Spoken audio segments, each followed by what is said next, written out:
This is filmmaker, writer, director, producer, actor, Matty Rich. And you probably would know me best from my first film, Straight Outta Brooklyn, which in 1991 won the Sundance Film Festival Special Grand Jury Award. And you also may know me for my 1994 movie, The Inkwell, which starred Jada Pinkett, Lorenz Tate, Morris Chestnut, Joe Morton, a lot of great iconic actors. Anytime I get an opportunity to talk about education and reading and books and learning, it sparks my curiosity, and I always lend my time to anything about education. During the pandemic, I started teaching online for the Sundance Collab, which is Sundance online platform. And me being an alumni of Sundance, they asked me to teach when everybody was locked down. So I started teaching screenwriting online for Sundance and started teaching directing online for Sundance, which then gave me the opportunity to become a screenwriting faculty member at the American Film Institute, AFI. And so I've overseen thesis films, maybe about 30 of them so far. I also do a workshop called Writing the Short, and then a syllabus that I created, Writing for Video Games. And so that's going on in its almost fifth year. It's important to keep going. And as an artist, as a creator, those are words that I live by. Keep going, keep studying, keep reading, keep writing. It's important, especially as an artist, as a screenwriter. I always tell writers that writers write every day. And in order to write, you have to read and you have to imagine. That's always been my story as being a writer first, a storyteller first. My earliest memory of being a part of a library is, I grew up in Red Hook housing projects in Brooklyn, New York. And it's a pretty big housing project, probably the biggest in New York City. And there was a public library towards the end of the housing project. And I used to go there, and that's where I read my first film book. And it was by this man named Lenny Lipton. I believe it was Guide for Independent Filmmakers. And you would be amazed that when I started to read this book, what I just started to imagine. And I would literally, after I got home from public school, go to our local public library and read more film books. They didn't have a big Hollywood selection, but what they did have, I started to imagine. And so the public library has always been a part of the inception of my first movie, Straight Outta Brooklyn. But it also was a way for me to escape the environment that I grew up in. And people don't realize that the public library is a sanctuary for a lot of young people, especially when you live in an urban area and you see if it's shootings or just life in living in an urban city. You can go to a public library and have peace and solitude and read and imagine and escape from whatever that you may be going through. So that's what the public library meant to me. This was before I made Straight Outta Brooklyn. Is when my imagination started to run of making a film, of just imagining being a part and reading about the history of filmmaking. And then also reading about people who look like me, like the great late Gordon Parks. And that's how I learned. Before I met him, I learned and read books about how he was a great photographer and then went on to direct the movie Shaft and paved the way just on the art side. So I learned about him. I learned about Sidney Poitier, and then I actually met him in real life. I just really immersed myself in Hollywood by going to my local public library, which didn't have a lot of books on Hollywood per se, but they had a lot of books on African American history. How I got my start in the spark that led me to make Straight Outta Brooklyn. As I mentioned, I've been reading film books all my life. And my mom has been buying me film books. At one point, I had about 200 film books in my room in Brooklyn. And so from the age of probably 12 to 16, I immersed myself in reading, in imagining, and learning how to write screenplays while all this violence was happening around me. And after I graduated high school, I went to John Jay College in New York City to be a Secret Service agent. And if you ever seen, not the older Matty Rich, me, but the younger Matty Rich that everybody knows, he was scrawny, he was skinny. There's no way that was going to happen. And so I told my mom that I wanted to enroll in NYU, and we did. I got accepted for their program, and I was living on a dorm. Even though I was raised in New York, I wanted to stay on the dorm, so I stayed in Hayden Hall in NYU, and I started to do my first class project, and my classmate was Malcolm Jamal Warner from The Cosby Show.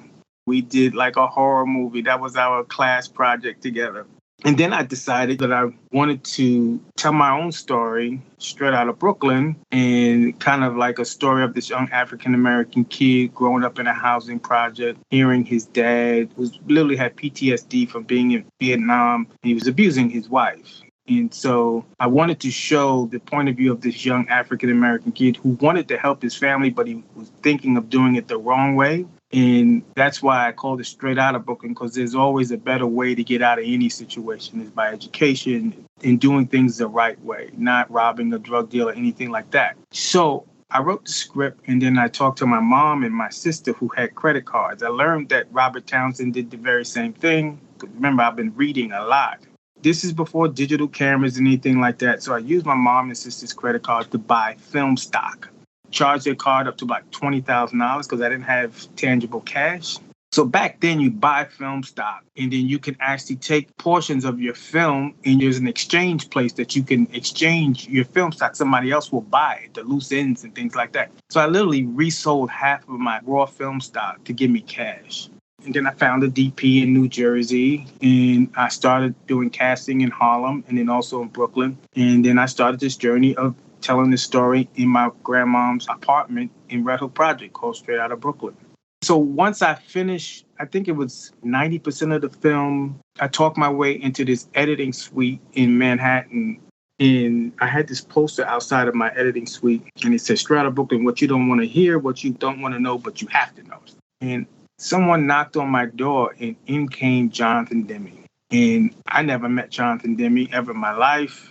And he says, who's this Matty Rich? And that was me and my editor.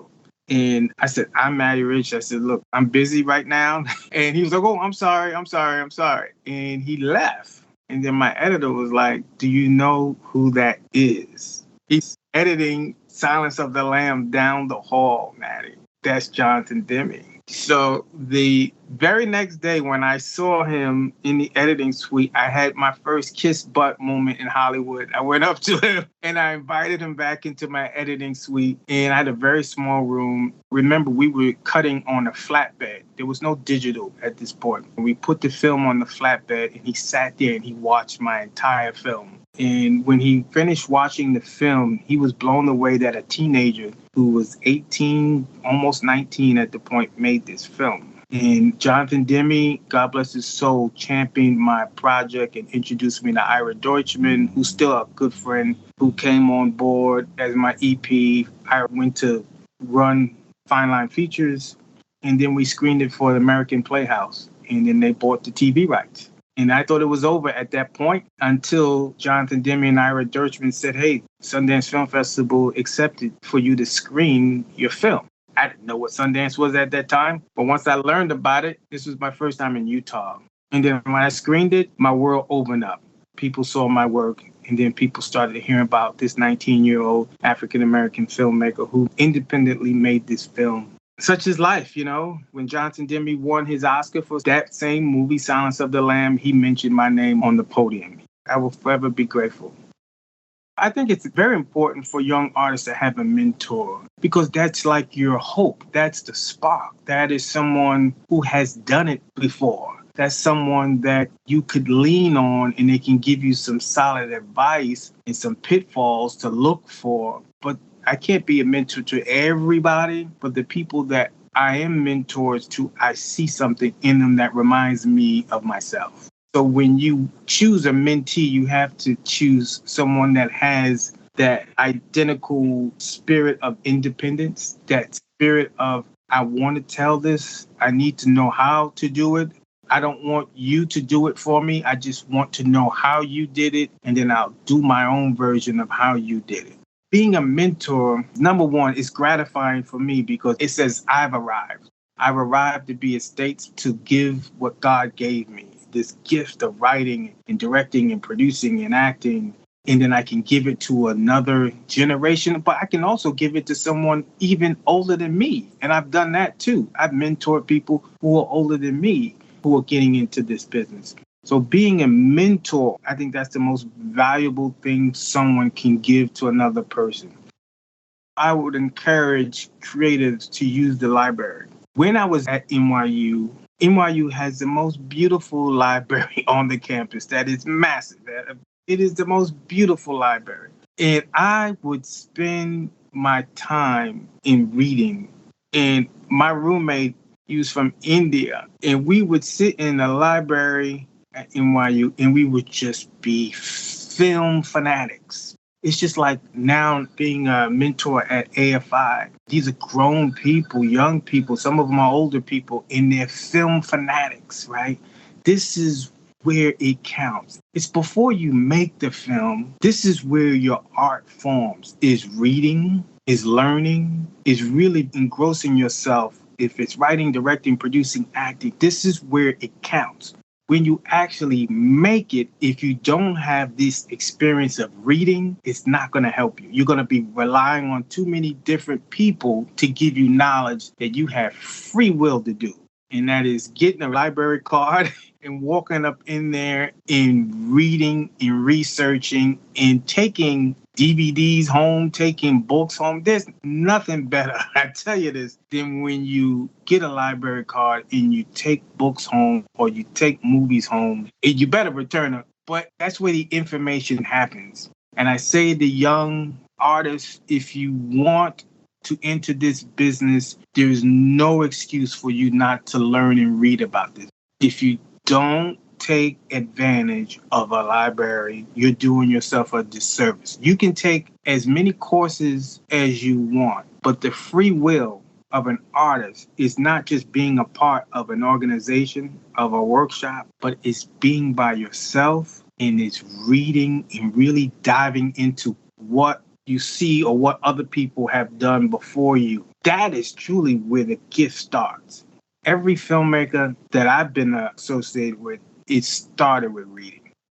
Thank you for listening to 250 Stories, a production of HPL Studios at Hartford Public Library. This episode was written and produced by Christopher T. Brown, sound by Sam Sigmund, edited by Faith Lucas, produced by Jason Couch, and with photography and graphic design support from Hartford Public Library's communications team and the Hartford History Center. For more information on this project, visit www.hplstudios.hplct.org. New episodes release every Tuesday, so subscribe to stay tuned.